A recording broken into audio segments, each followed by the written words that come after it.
So I've been in Nottingham working as a neurologist for the last 17 years.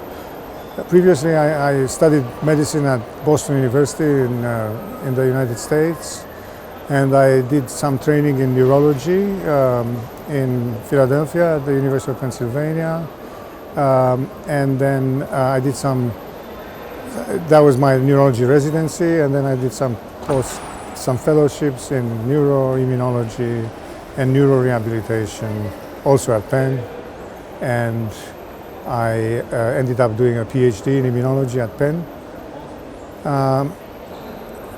After that, I worked for a while in the United States, and then I moved to Europe. I worked in Switzerland in the MS team for about 2 years.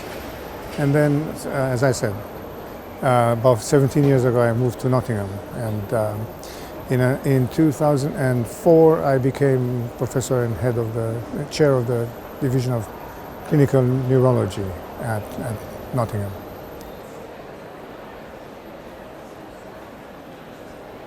So my main research interest is in multiple sclerosis. I've been very interested in immunological aspects of MS.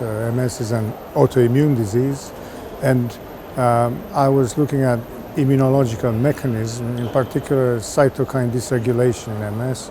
So the balance between pro and anti-inflammatory cytokines, which seems to be dysregulated in MS, and also at modalities of modulating the immune system to treat MS. And since the early days, that was a main aim of our research. And now, of course, most of the drugs that we have for MS now are doing this, are aiming at modulating the immune system in a way in which the inflammation is reduced in the brain. So I think in that respect, I worked from the preclinical models to phase 4 clinical trials in MS. And also another interest of mine has been imaging in MS. So I have done some, and still do some work in terms of finding modalities to image the white matter and gray matter damage caused by the MS. And in particular, as it relates to discovering subtle disease on the one hand, and on the other hand, perhaps finding ways to use these imaging modalities as outcome measures in clinical trials or for following the natural history of MS.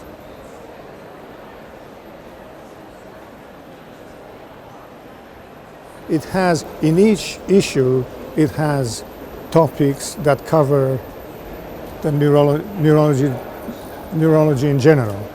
I think it's a unique source almost for writing about meetings and what's been discussed in a meeting or satellite symposia of specific meetings. And I think that's one of the strengths of the journals, The quality of the reviews is always very high, and I think that would be an important thing. Maybe diversifying the topics, perhaps finding some new topics, not just therapeutics, but maybe some topics about diagnostic methods, some topics about various clinical aspects, or maybe new research in various neurological diseases. I think that would be great. And I hope that by doing that, the quality of the journal will increase, and also perhaps we'll be able to the journal will be able to be included in PubMed, which would be a great advantage and a great incentive for people to submit papers to the journal.